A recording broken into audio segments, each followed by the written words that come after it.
Atos, capítulo 1, nós vamos ler a partir do versículo 1. Quantos sermões foram, André, no livro de João? 34 confirmar domingos, né? Mas eu acho que todo mundo cresceu com o Evangelho de João, né? Magnífico. Eles 34, né? A minha idade. Brincadeira. Tenho 32. Como é que é mesmo? Caramba, né? Mas nós crescemos muito, né? Estudando a beleza, a maestria e a espiritualidade com que foi escrito o Evangelho de João. Cheio de nuances, cheio de texturas, né? Cheio de camadas, eu diria, né? Que realmente nos impactam. Nós vamos hoje iniciar o livro de Atos, né? O livro de Atos, ele é, na verdade, a continuação do Evangelho de Lucas. Lucas é tido historicamente como autor de Lucas e Atos, e alguns defendem inclusive uma trilogia de Lucas, Atos e Hebreus, coisa que a gente não pode afirmar quanto a Hebreus, né? Mas realmente existem aqueles que defendem essa teoria. Vamos ler então, e a gente continua a nossa conversa, mas antes de ler eu convido você a se preparar, apertar os cintos, porque nós vamos realmente entrar no que foi a impactante história da ação do Espírito Santo na igreja. Amém? Amém. Vamos lá então. Atos 1:1. Fiz o primeiro relato, ó Teófilo, acerca de tudo o que Jesus começou a fazer e a ensinar, até o dia em que foi elevado ao céu, após ter dado orientações pelo Espírito Santo aos apóstolos que escolhera. Depois de ter sofrido, apresentou-se vivo também a eles, com muitas provas incontestáveis, aparecendo-lhes por 40 dias e falando das coisas referentes ao reino de Deus. Vamos parar por aqui, mantenha a sua Bíblia aberta. Nós continuaremos a ler Atos capítulo 1. Pois então, como falei, Atos é um livro escrito, né, por Lucas. Lucas não era um apóstolo, né, do grupo dos 12. Lucas vai se converter posteriormente e ele era um discípulo de Paulo. Lucas se converte em uma das viagens do apóstolo Paulo. Ele era alguém de cultura, né, apesar de ser grego, mas tinha uma formação na área de medicina, né? Os que estão aí se formando, né? Iniciando a carreira na área de medicina. Lucas era médico, e ele era médico eu penso, instâncias diferentes, né, do que nós entendemos ser a medicina hoje, porque a medicina hoje é algo muito mais voltado para a carreira, né? É uma escolha, uma decisão do tipo de profissão que você vai ter. Mas no período do século I, o médico era alguém, na verdade, que provavelmente era escravo de alguém que foi levado a estudar essa área, né, da ciência para servir ao seu senhor. Provavelmente Lucas era um ex-escravo livre agora, mas que tinha toda a formação grega, né, acadêmica ao seu favor. Ele vai começar, na verdade, o Evangelho de Lucas dizendo que tudo que ele escreveu é fruto de uma investigação, de entrevistas, né? Ele inicia falando realmente que procurou as pessoas envolvidas, né, com o ministério de Jesus e ressurreição, já que ele não era uma testemunha ocular da ressurreição de Jesus, e então ele produz, até onde nós sabemos, os 2 livros. Ele inicia tanto Lucas quanto Atos falando que escreveu para alguém com o nome de Teófilo. Teófilo é um nome que pode ser, embora grego, de judeu ou de gentio. A palavra Teófilo, a tradução é o querido de Deus. A gente não sabe quem é Teófilo, mas o que se entende é que ele provavelmente é o patrocinador dos 2 livros. Então, ele investiu, né, de alguma maneira, quem sabe, conseguindo os pergaminhos necessários, tinta, que não era algo muito fácil de se conseguir, para que Lucas então produzisse os 2 livros para este Teófilo, que nós não sabemos quem foi. Alguns vão dizer que provavelmente era alguém da elite grega, né, algum líder, alguém que realmente de renome na Acaia e que vai se converter posteriormente. Não sabemos, mas tudo o que Lucas diz é que realmente produziu os seus 2 compêndios literários para este Teófilo, e é fruto de uma investigação. Ele começa no capítulo 1 dizendo para este Teófilo, resumindo aqui, na verdade, o seu evangelho, né? Ele diz: fiz o primeiro relato, o evangelho de Lucas, ó Teófilo, acerca de tudo o que Jesus começou a fazer e ensinar. Então, o resumo aqui é bem sucinto, né? Ele fala que fez o primeiro sobre tudo que Jesus começou a fazer e ensinar. Ele diz no versículo 2, até o dia em que foi elevado ao céu. Então, o que Lucas está dizendo é que Jesus inicia o seu ministério, tanto de obras, né, os sinais, os milagres, quanto dos ensinos, e que isso vai se dar até o dia em que ele é elevado, né, assunto. A palavra elevado é muito importante aqui, porque ela vem do grego analambano, que significa subir realmente, e que tem um pano de fundo veterotestamentário. A gente vai retomar isso, mas para lembrar para você que analambano, ser elevado, é a mesma expressão que no Antigo Testamento, no livro de Reis, né, empregada quando Elias é levado. A gente sabe da história, né? Elias era um profeta de Israel, e que vai passar o cajado para o profeta Eliseu, que não era profeta até então, mas era o seu pupilo, não é? E que seria ali endereçado realmente ao ministério profético. E o que acontece no ministério de Elias é que, já no final, ele é levado por um redemoinho, não é isso? E Eliseu fica ali contemplando Elias ser levado. O verbo lá é analambano, é muito singular, não é uma coisa que é usada a qualquer momento, mas Lucas tem realmente uma intenção de dizer que Jesus iniciou seu ministério, obras e ensino, até que ele foi analambano, levado, né, no mesmo modelo que Elias, e os discípulos são aqueles que, no mesmo modelo que Eliseu, contemplam o seu mestre sendo levado e são empoderados com o ministério profético. A gente vai avançar, mas porque tem coisas aqui na abertura de Atos que são importantíssimas, né?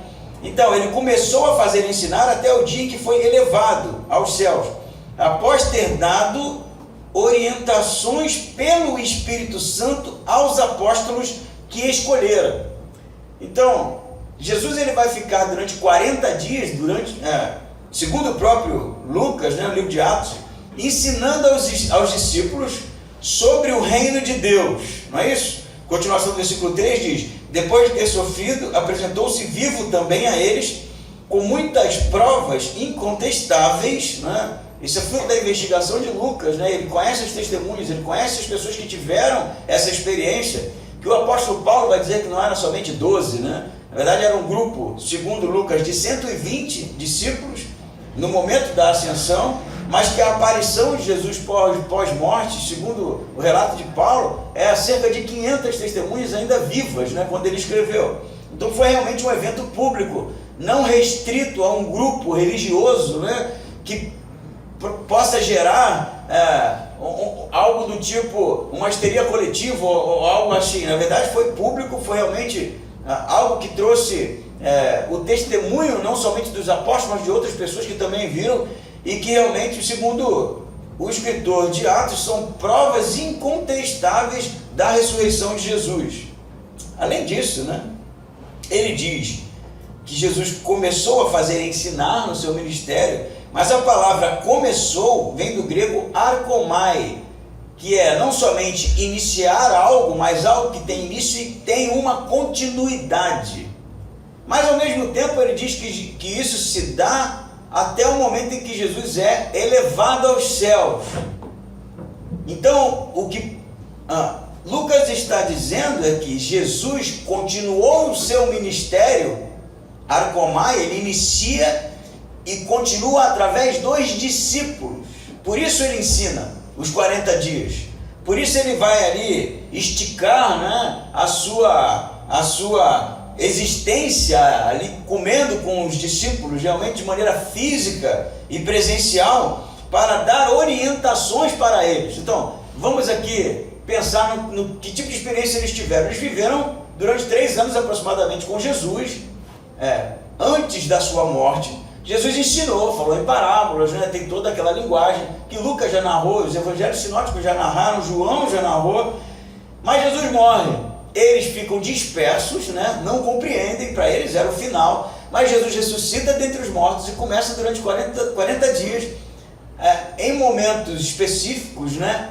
Aparecer para eles, ou melhor, estar, né, presente no meio deles, não somente para mostrar que a sua ressurreição era real, mas para ensinar a eles, ensinar através do Espírito Santo.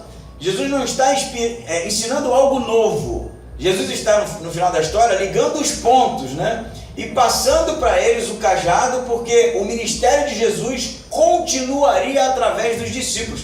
Isso quer dizer que o ministério dos apóstolos não é algo novo, eles não estão iniciando nada, eles estão continuando algo. Assim como Elias, né, que tinha o seu ministério, passa a continuação, né, que vem aqui do grego analambano, né, foi elevado, e o arkomai continuou, passa a continuação para o profeta Eliseu.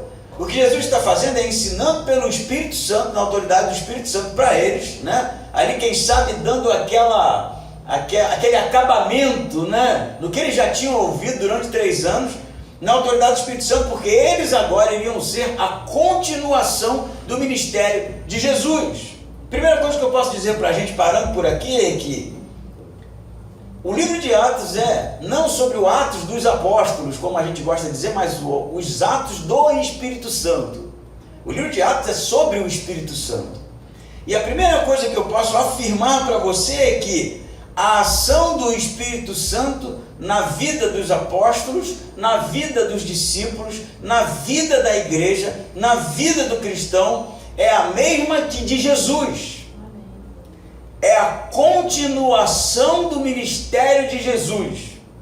O Espírito Santo no livro de Atos não é um Espírito que vai trazer algo novo, que vai trazer novidades. Não é um Espírito que vai revelar coisas jamais escutadas pelo homem. O Espírito Santo do livro de Atos é aquele que continuará os ensinos de Jesus, que continuará através da igreja as obras de Jesus, que dará continuidade ao ministério terreno do nosso Senhor Jesus Cristo.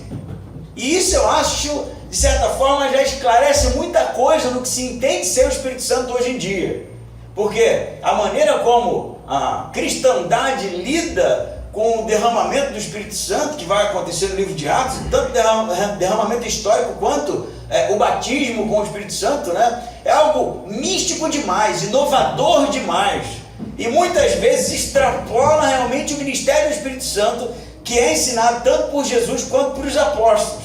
Primeira coisa, o ministério do Espírito Santo é a continuação do ministério de Jesus. Isso já entendemos. Você quer realmente ter experiências com o Espírito Santo? Continue o ministério de Cristo, o ministério de cuidado daqueles que sofrem, o ministério daquele realmente que tem o desejo de fazer a vontade de Deus, o ministério daquele que prega o evangelho da salvação, o ministério daquele que realmente coloca o amor de Deus como sendo foco, alvo principal de uma pregação transformadora. Primeiro passo é esse. Esse é realmente o ministério do Espírito Santo. Segunda coisa, a continuação requer testemunho. A continuação requer realmente sermos pessoas que carregam uma mensagem que já foi iniciada e que realmente somos responsáveis. A palavra, na verdade, apóstolos, né? Ele chamou os seus apóstolos, é mensageiro. Eles eram mensageiros de uma mensagem que não tinha início neles, mas tinha, ou houve o início, ou teve o início na pessoa de Jesus. O Espírito Santo não é algo especificamente para dentro. O Espírito Santo não é algo para ser buscado na reunião dos santos. O Espírito Santo não é algo que realmente se manifesta de maneira poderosa a quatro paredes. O Espírito Santo é algo que impele para fora. O Espírito Santo é algo que empurra realmente para fora das paredes. É o que vai acontecer em Atos 2. O Espírito Santo é aquele que nos empodera para que o Evangelho ensinado por Jesus seja pregado para todas as nações. Eu escrevi esses dias na rede social. É impossível uma pessoa que esteja cheia do Espírito Santo, mas ao mesmo tempo não tenha uma preocupação real com a pregação do Evangelho. São coisas completamente contrárias. Achar que o Espírito Santo é algo que só cabe a mim, que realmente só representa um empoderamento e nada mais, como sendo algo que vai me trazer dons e ponto. O Espírito Santo, na verdade, é o sopro de Deus, o impulsionar de Deus, o poder de Deus para que o Evangelho seja pregado a todas as nações. E todo aquele que é cheio do Espírito Santo, sua preocupação crucial é continuar aquilo que Jesus começou. Amém? Amém. Então vai por aí, começa a garimpar o que você consome, né, de conteúdo cristão, e percebe-se no tipo de ensino, no tipo de pregação que está sendo feito, quando a ênfase é Espírito Santo, se é missionário, se é evangelístico, se é sobre ser testemunho de Cristo. Se não for, não é a continuação do ministério de Jesus. Portanto, não é o Espírito Santo. Entende isso? Primeira coisa, Jesus orientou os apóstolos na autoridade do Espírito Santo. Ele começou e eles continuam sobre o quê? O que Jesus orienta? O que o texto diz aí? Finalzinho, sobre o reino de Deus. O que é o reino de Deus? Pergunta de quem sabe, vamos dizer isso, perguntar para vocês no dia do concílio da igreja. O que é o reino de Deus? É toda a ação de Deus no seu mundo criado. É o reino de Deus. A igreja é o reino de Deus. A igreja faz parte do reino de Deus. Os crentes fazem parte do reino de Deus. A pregação do Evangelho é a pregação sobre o reino de Deus. O Espírito Santo é o Espírito que realmente propaga o reino de Deus. O reino de Deus é um novo reino, é a nova criação. É aquilo que veio realmente para restaurar um mundo quebrado, caído, derrubado. O reino de Deus não é ficar, vamos aqui buscar o Espírito Santo. Não é nada sobre isso. É sobre uma pregação transformadora, como falei, de algo que Deus está fazendo e inovando no sentido de trazer realmente o renovo para algo que se perdeu há muito tempo atrás. Não é sobre eis que vos digo, eis que vos falo, não é sobre isso. Atos não é sobre isso. O Espírito Santo, na verdade, que é derramado sobre os apóstolos, não é sobre isso. É sobre o ministério de continuação. A primeira pergunta que eu devo fazer, eu acho que todo crente no final da história tem o desejo de ter experiências com o Espírito Santo, né? E a gente, muitas vezes, eu já conheci gente que se frustra porque nunca conseguiu manifestar porque não é nada disso. Se você vê alguém ardendo de paixão pelo evangelismo, por missões, pela conversão das pessoas, você pode anotar, está cheio do Espírito Santo. Essa é a ação. Não é algo seletivo, internalizado, segregatório. É algo realmente para fora, que impulsiona. Ele continua falando, né? Isso aqui são as últimas palavras de Jesus com os apóstolos. Versículo 4 diz assim, vamos ler mais aí. Enquanto participava de uma refeição com eles, essa expressão aqui é bem interessante, né? Acho que os machos vão gostar aqui. A expressão no grego, participava de uma refeição, tem a ver com as provas, né, que Lucas falou, de que houve uma ressurreição, não era um fantasma, né? Ele estava comendo mesmo. Mas era a expressão... fez uma refeição com ele, ou participava de uma refeição com ele, estavam juntos no sal. É isso no grego, né? O rio, né?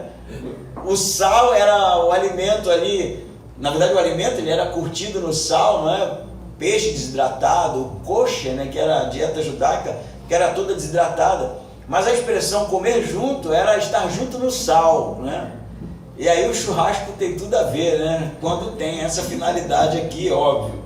Ele diz que enquanto participava de uma refeição com eles, ordenou-lhes que não se assentassem, se não se ausentassem, precisando de óculos, cara, de Jerusalém, mas que esperassem a promessa do Pai, a qual disse ele: de mim ouvistes, porque, na verdade, João batizou com água, mas vós sereis batizados com o Espírito Santo dentro de poucos dias. E os que se haviam reunido perguntaram-lhe: Senhor, é este o tempo em que restaurarás o reino para Israel? Ele lhe respondeu: não vos compete saber os tempos ou as épocas que o Pai reservou por sua autoridade, mas recebereis poder quando o Espírito Santo descer sobre vós, e sereis minhas testemunhas, tanto em Jerusalém, como em toda a Judéia e Samaria, até os confins da terra. Pois então, Jesus está numa refeição, né? É o que Lucas conta pra gente, e ele vai dizer para eles não se ausentarem de Jerusalém. Por quê? Porque provavelmente eles tinham a intenção de ir para a Galiléia, de onde eles eram, né? Eles eram pescadores, eram oriundos da Galiléia. E Jerusalém era perigoso. Por quê? Porque Jesus havia sido morto há 40 dias atrás e os discípulos estavam com receio de serem presos, né? No Evangelho de João você vai ver que eles vão para a Galiléia, não é isso? Então é provável que esses encontros, inclusive este encontro em Atos, seja um dos encontros narrados por João, ou aquele que Jesus sopra sobre eles o Espírito Santo, não é? E eles ficam agora aguardando um comando, porque eles serão empoderados. Há uma discussão sobre qual, afinal de contas, é o derramamento do Espírito Santo. É João, quando diz que Jesus sopra sobre eles, é Atos 2, mas na verdade eu acho que são todos os relatos, aspectos, prismas do mesmo evento. A gente não sabe, por exemplo, quando foi essa aparição de Jesus aqui aos apóstolos, e nem quando foi aquela que João está narrando lá. Provavelmente é a mesma. E o que vai acontecer é que o evento que vai marcar o recebimento do Espírito Santo é Atos 2, quando eles serão enchidos, não é? Mas ao mesmo tempo o comando de Jesus agora é: vocês precisam permanecer em Jerusalém, não ir embora de Jerusalém com medo, fiquem, né? Provavelmente no segundo andar da casa, né? Onde em Atos 2, capítulos 2, eles vão ser cheios do Espírito Santo, né? Provavelmente o mesmo lugar onde eles celebraram a última ceia com Jesus. Era o lugar onde eles se reuniam. Então Jesus fala: vocês não podem ir de Jerusalém, e ele vai dizer, porque a promessa do Pai, capítulo 4 ainda, né, vai ser cumprida, né, como eu falei para vocês. Versículo 5 ele diz, porque na verdade João batizou com água, a gente conhece isso, né? João fala isso na sua pregação: eu batizo com água, mas virá aquele que batizará com o Espírito Santo, né? Então no versículo 5 Jesus repete as palavras de João, porque João batizou com águas, mas vós sereis batizados com o Espírito Santo dentro de poucos dias. E aí, é interessante isso aqui, porque eles perguntam, né, no versículo 6, indagam Jesus, e os que haviam se reunido perguntaram: Senhor, é este o tempo em que restaurarás o reino para Israel? Essa pergunta não é a mesma pergunta de quando eles indagavam Jesus acerca de quando o reino seria o reino davídico novamente, político, né? Não é mais essa, porque eles viram a ressurreição acontecer, né? E Jesus já havia explicado muitas coisas para eles, mas é uma pergunta escatológica sobre o final dos tempos. Jesus já ressuscitou, ele já inaugurou a ressurreição, que era uma crença judaica de que nos últimos dias, né, Deus ressuscitaria realmente os homens e as mulheres, né, as pessoas, para a restauração de Israel de maneira plena, não é? Então, eles estão vendo Jesus ressurreto, Jesus falando que o Espírito Santo seria derramado, algo que é descrito nos profetas, né, como sendo parte do início do fim, não é isso? E a leitura deles é como se o Espírito Santo vai ser derramado, se Jesus já inaugurou a ressurreição, então o fim está perto. É a leitura óbvia que eles fazem, né? Era o que eles aprendiam. E aí o que Jesus vai responder para eles? Jesus vai dizer assim, versículo 7, não vos compete saber os tempos ou as épocas em que o Pai reservou para a sua autoridade, ou pela sua autoridade. Tempos e épocas aqui vem do grego chronoi, né? Tempo que significa temporalidade mesmo, né? Cronologia. E o épocas, né? É o kairoi, né? Que vem de kairos, né? Que aqui tem o significado de algo voltado para eventos, né? Os eventos. Então, eles perguntam, é por agora então que o fim vai chegar, que Deus restaurará a Jerusalém, a Israel, né? De maneira plena, né? Jesus vai dizer assim, não compete a vocês indagar, né? Procurar saber sobre o tempo em que Deus fará isso, muito menos sobre os eventos que marcarão a humanidade em que Deus fará isso, porque isso é exclusivo da parte de Deus. Jesus não está brigando com eles, né? Mas está colocando os pingos nos is. Não é sobre tempos nem épocas, é sobre a missão. Não é sobre o momento. A gente vê aí, né? Livros e livros escritos, o final dos tempos, né? O anticristo, quem é o anticristo, quem é a besta, quem é não sei o quê. Antes de você mergulhar nesse tipo de curiosidade, ouça o que Jesus está dizendo. Essas coisas Deus reservou por causa da sua autoridade, não compete a vocês. O que compete a vocês? Jesus vai dizer, versículo 8, mas vocês vão receber poder quando o Espírito Santo, de novo, ekomai, descer sobre vocês, e vocês serão minhas testemunhas. Então, é sobre quando vai ser, Jesus, que não importa isso. Isso não é importante. Importante é a missão. Vocês vão receber o poder do Espírito Santo, vocês vão ser empoderados, né? A palavra aqui é dunamis, né? Que vai dar origem a dinamite. Eles vão ser empoderados, vão ser cheios do poder do Espírito Santo. Para quê? Para saber as épocas, os tempos? Não, para serem testemunhas de Jesus. E ele diz mais, é sobre Jerusalém? Pergunta deles, quando Jerusalém, né? É sobre Jerusalém ser restaurada? Jesus diz, não, é sobre em Jerusalém, na Judéia, na Samaria e até os confins da terra. Agora sim, Jesus está tirando, quem sabe, uma venda. Não é sobre Jerusalém, é sobre o mundo, é sobre o mundo gentílico, é sobre todas as nações, é sobre ser testemunha sobre aquilo que Jesus ensinou e fez para todas as nações. Para isso é o poder do Espírito Santo. Tudo que vai acontecer em Atos, novamente, né, trago a nossa memória, vai ser sobre a pregação do Evangelho, vai ser sobre a restauração realmente de gentios, de pessoas que não tinham conexão nenhuma com o Evangelho de Cristo, com a história de Jerusalém, com a história de Israel, com a história dos judeus, e que vão ser transformados, porque a partir de agora, Jesus está organizando a sua igreja. E a sua igreja não é mais sobre Jerusalém, sobre os judeus, sobre Israel somente. É sobre todo aquele que se render diante do Evangelho de Jesus Cristo. Opa, falei pra caramba, né? Bonito, né? Quer ser cheio do Espírito Santo? Pregue o Evangelho. Pregue o Evangelho. E a preocupação não é somente sobre a minha rua, o meu vizinho, também. É sobre o mundo. Os confins da terra, aqui no texto, tem a ver com base em outro tipo de literatura paralela à Bíblia, né? Para eles, né, para os judeus, era a Espanha. Paulo vai escrever aos romanos, né, para dizer que ele tinha a intenção de ir até a Espanha, porque a Espanha era o confim da terra para eles.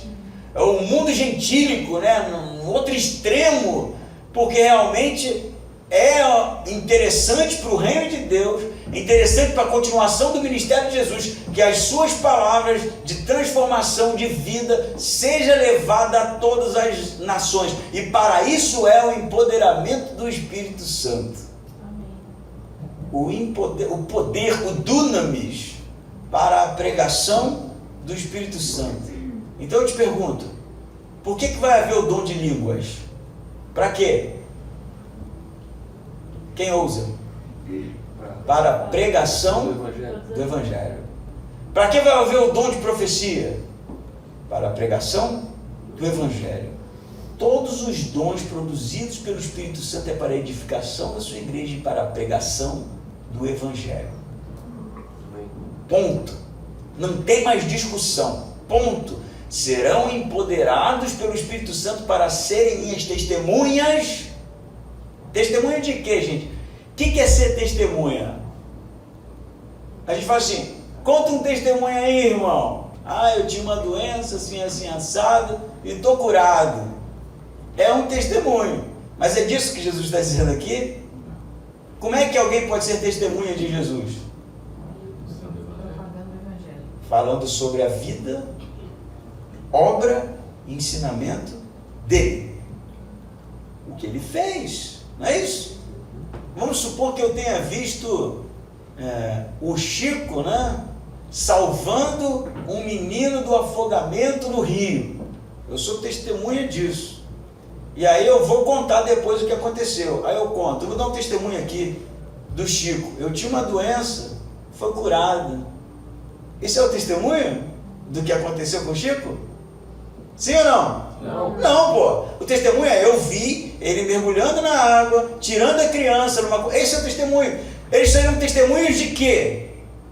Da obra e vida de Jesus, dos ensinamentos, do reino de Deus, que foi o que Jesus explicou para eles, ensinou para eles. Isso é ser testemunho de Cristo. É óbvio que nada impede você contar, não é? O que Deus tem feito na sua vida. Mas saiba de antemão que não é essa a ordem de Jesus. Isso pode vir muito bem a ser usado como uma ferramenta para ajudar as pessoas, sim, a compreenderem que Deus cuida de nós. Mas o testemunho, ser testemunho de Cristo é pregar o Evangelho, ensinar, falar da morte e ressurreição de Jesus, falar sobre aquilo que Jesus ensinou que era o seu Evangelho, Evangelho de restauração. Ser testemunho de Cristo é realmente propagar a vida de Jesus, porque é através do ministério de vida, morte e ressurreição de Jesus que as pessoas são transformadas. Amém? Amém. Primeiro momento, o Espírito Santo enche o crente de desejo da pregação do Evangelho pelo mundo. Então tem uma advertência aqui: se você não tem nenhum tipo de paixão, de desejo que o Evangelho seja pregado, é provável que você não tenha o Espírito Santo. Entende isso? Isso é algo reflexivo. Se não há o desejo latente, você pode até não estar bombando, né? Porque o Espírito Santo estava nos apóstolos e eles só vão, de certa forma, ser enchidos, né, momentos depois. Mas numa trajetória, numa vida cristã, que isso não acontece nunca, é porque não houve arrependimento genuíno, porque não houve encontro com Jesus verdadeiro, porque o Espírito Santo realmente não habita na minha vida. Aí você vai perguntar, mas o Espírito Santo eu posso receber depois? Não! É no ato de arrependimento que o Espírito Santo desce sobre nós. É o que vai acontecer na história de Atos. As pessoas realmente se convertem diante da pregação do Evangelho e são batizadas com o Espírito Santo. Então, se o Espírito Santo habita na minha vida, eu tenho o desejo latente de pregar o Evangelho. Pode ser que em alguns momentos eu esteja mais brocochô mesmo, né? Mais, tomado por outras preocupações. Somos humanos, né? Os apóstolos vão ficar com medo em determinado momento. Mas isso está lá, sabe? E a busca pelo Espírito Santo, é realmente o desejo de querer que o Evangelho seja pregado. Aí você vai ser empoderado. Aí você vai ser cheio do Espírito Santo, porque ele vai te encher de ferramentas para que esse Evangelho seja pregado. É isso, gente. Mas o que eu ouvi não interessa. Mas o que eu ouvi não importa. Mas o que estão fazendo não é da nossa conta. O que é da nossa conta é aquilo que Jesus começou a ensinar sobre sua obra, sobre sua vida, sobre sua ressurreição e sobre o Espírito Santo, que nos empoderará, nos encherá de ferramentas para que esse Evangelho seja pregado e o ministério de Jesus seja continuado. Por isso que dom de línguas é sobre idiomas, né? Óbvio, porque o Evangelho seria pregado para todas as nações. E o que disseram ao contrário disso aqui inventou uma história, porque aqui é do Evangelho sendo pregado para todas as nações. Por isso, idiomas, glossa, o grego, línguas, né, idiomáticas. A gente vai chegar em Atos 2, né? Mas aqui já realmente dando uma pincelada. Mas tem mais coisa aqui, né? Nessa passagem que a gente leu, Jesus fala: vocês não vão de Jerusalém, né? Vocês fiquem em Jerusalém, vocês serão cheios do poder do Espírito Santo, virá sobre vocês, né? O poder do Espírito Santo. Eles perguntam, vai ser quando? Jesus fala, não é da conta de vocês saber isso. Isso não é importante, importante é a missão, né? E aí ele vai dizer no versículo 8, mas recebereis poder quando o Espírito Santo descer sobre vós. Reoses katostes geis. Você sabe de onde vem essa frase? Jesus não inventou ela, de Isaías. Jesus está citando Isaías para os apóstolos. Você pode procurar, inclusive, Isaías 49, versículo 6. Jesus está citando Isaías. É o pano de fundo, na verdade, é Isaías aqui. Porque Isaías fala do derramamento do Espírito Santo. E no livro de Isaías, o derramamento do Espírito Santo é sobre a transformação que Deus fará no mundo, sobre a justiça, que será a justiça de Deus, sobre a paz, que será a paz de Deus. Se você for ler Isaías, você vai encontrar isso direitinho, bonitinho. E o que Jesus está dizendo? Fiquem, porque virá o Espírito Santo sobre vocês, e o Evangelho será pregado a todas as nações, porque o amor, a graça, a transformação de Deus já começou a atuar. A nova criação de Deus já começou a ser estabelecida. O que Deus tem para fazer, que é a restauração de todo o cosmos, tem início agora. O start, o play, vocês precisam ir. Por isso o derramamento do Espírito Santo. Aí o versículo 9, né, vamos ler. Diz assim, depois de dizer essas coisas, ele foi levado às alturas, né? Como eu falei, Elias, né? No mesmo modelo de Elias. No caso de Elias é um turbilhão, né? Jesus é uma espécie de nuvem, mas é representativamente do mesmo tipo.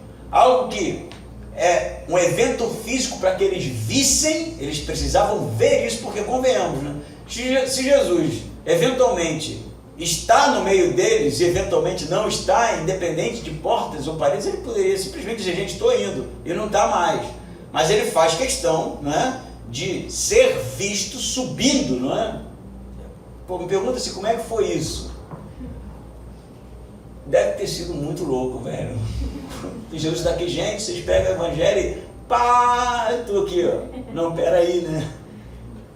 Mas é isso que ele está dizendo aqui.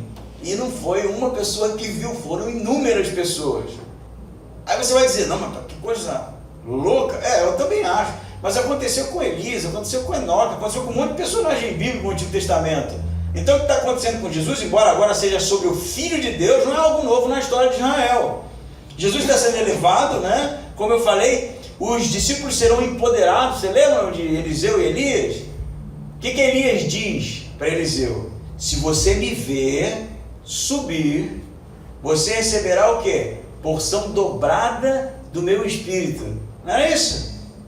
O que Jesus diz para os apóstolos? Vocês farão coisas maiores do que eu. Estão entendendo? Que é do mesmo tipo, é a mesma tipificação, a mesma simbologia. E o que acontece? Continua lendo, né?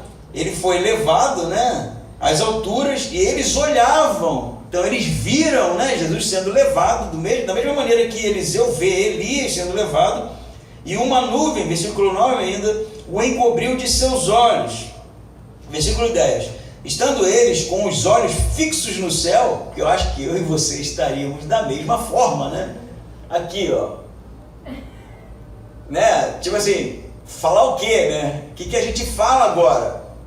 A gente fica olhando, né? Vai que, né? Tem mais coisa para ser mostrado, sei lá. Eu sei que é tão inusitado isso aqui, pelo menos para mim, que realmente eu não consigo perceber ou pensar nos apóstolos fazendo qualquer outra coisa que não ficar olhando para o céu, né? E aí diz assim, enquanto eles estavam com os olhos fixos no céu, versículo 10, enquanto eles subiam, apareceram junto deles 2 homens vestidos de branco, que lhes disseram, homens galileus, por que estáis olhando para o céu? Esse Jesus que dentre vós foi elevado ao céu, virá do mesmo modo como o viste partir. Então eles voltaram para Jerusalém, vindo do monte chamado das Oliveiras, que fica perto de Jerusalém, a distância de caminhada de um sábado, na verdade 1 quilômetro, né? Seria mais ou menos. Quando chegaram à cidade, subiram ao aposento superior, onde estava Pedro, João, Tiago e André, Filipe e Tomé, Bartolomeu e Mateus, Tiago, filho de Alfeu, Simão, o Zelote, e Judas, o filho de Tiago, não os cariotes, né? E unidos, todos se dedicavam à oração, juntamente com as mulheres, Maria, mãe de Jesus, e com os irmãos dele. Vamos muito devagar aqui, né? Pois é, quem eram esses dois homens que vão chamar a atenção dos apóstolos? Por que vocês estão olhando para o céu, né? Uns vão dizer que são os anjos do sepulcro, porque eram dois também, e fizeram uma pergunta semelhante: mulher, quem procuras, né? Você está procurando quem? E eles também vestiam branco. Mas, por exemplo, existem alternativas, né, de interpretação, como Ewald, teólogo Ewald, e L.T. Johnson, que eles vão dizer que o que acontece aqui é semelhante ao que acontece no Monte da Transfiguração. Nesse caso, estando eles certos, seria Moisés e Elias, que eram ministério de Jesus, mas que também passaram o bastão. E aí, se essa interpretação estiver certa, como eles dizem, o que está acontecendo aqui é realmente uma espécie de intimato, para que eles não ficassem saudosistas, né?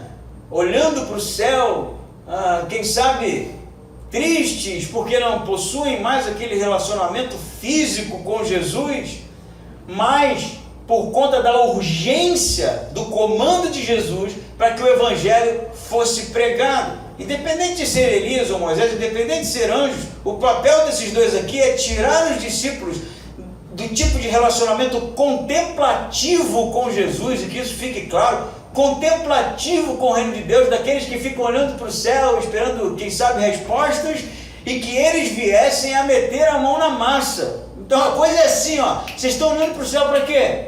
Vambora, gente, vambora, mesmo Jesus que vocês viram subir, vai descer, ele vai voltar. Vocês precisam então dar início ao comando de Jesus. E o que acontece depois? Se no momento eles estão no estado contemplativo, né, olhando para o céu, teologizando, quem sabe, olha que bonito, então quer dizer, né, que a escatologia inaugurada, não é isso que os anjos querem, é o que Moisés e Elias querem, é que eles metam a mão na massa. Há uma urgência na pregação do Evangelho. E aí o estado deles, momento depois, se antes eram de discípulos espalhados, né, com medo, receosos, indagando algumas coisas, o que o texto vai dizer para a gente? Que eles, no versículo 14, estavam unidos e todos se dedicavam a quê?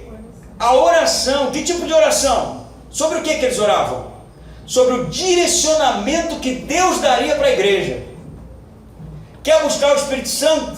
No primeiro momento, o Espírito Santo é sobre a continuação do ministério de Jesus. No segundo momento, o Espírito Santo era para a pregação do Evangelho, empoderamento, realmente ser cheio do poder de Jesus para a pregação do Evangelho. No terceiro momento, o Espírito Santo nos move em oração para saber qual a vontade de Deus.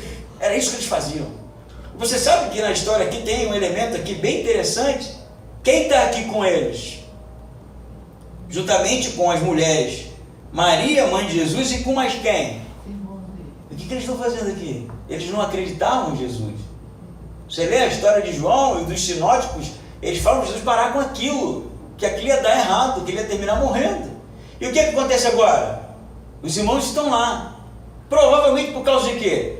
Porque Jesus apareceu também para os irmãos. A única explicação para os irmãos que eram céticos agora estar juntos em oração, buscando realmente o direcionamento de Deus, é como Paulo falou, que Jesus apareceu inclusive a Tiago, o irmão do Senhor, e provavelmente aos outros irmãos também. Mas o ponto aqui singular é que aqueles que estavam realmente com medo, né, confusos, espalhados, agora estão juntos num único espírito, orando para que o direcionamento de Jesus seja dado. E assim começou a igreja do Senhor. Nós somos uma igreja que precisa buscar o Espírito Santo, ou melhor, buscar sermos cheios do Espírito Santo para que o Evangelho saia das quatro paredes. Nós precisamos ser uma igreja que busca ser cheio do Espírito Santo porque tem o coração desejoso, ardente de que o Evangelho que nos salvou, que nos limpou, que nos restaurou, alcance outras pessoas. Amém? Amém. Nós precisamos ser uma igreja que ora buscando a vontade de Deus, o direcionamento de Deus para nós. E a gente precisa hoje iniciar esse tipo de ministério, de uma igreja cheia do Espírito Santo, que busca o direcionamento de Deus para a igreja. A gente ora muitas vezes sobre Deus, me mostra o que você quer, né? Muito eu. O que para mim, a gente precisa orar pela igreja. Colocar isso como um alvo. O que é que Deus quer dessa igreja aqui em Timbó, meu amigo? Domingo passado eu falei, às vezes a gente reclama de uma coisinha ou outra, né? Porque a gente quer que as coisas melhorem. Mas quantos de nós não orou por uma igreja aqui, né? E Deus respondeu a oração, temos uma igreja aqui, agora a gente precisa continuar a oração de Deus, agora tem, o que a gente faz? Qual é o teu propósito para a gente? É para a gente ter um culto legal? Para a gente comer um churrasco durante a semana? É para a gente estudar um livro? É para a gente pregar o evangelho? É para a gente transformar a história de Timbó, de Santa Catarina? O que é, Senhor? E Deus precisa falar com a gente, porque Ele quer falar. Mas precisa ver o que o texto diz, unidos num único espírito, oravam a Deus. Qual o próximo passo? Essa precisa ser não somente a oração da nossa igreja, uma oração de toda a igreja, que está debaixo da autoridade de Jesus. Não é sobre novas ideias, não é sobre inovações tecnológicas. Tudo isso é muito bem-vindo se estiver debaixo da vontade e do desejo do Senhor. Eu tenho certeza absoluta que quando nós colocarmos o nosso joelho no chão, levarmos isso a sério, Deus vai direcionar o motivo, o propósito da nossa igreja estar aqui. O motivo, o propósito de cada um que vem e participa dessa igreja chamada Igreja Batista em Timbó. Tenho certeza absoluta. Para isso, precisamos ter um único espírito, colocar os nossos joelhos no chão e orar. Amém?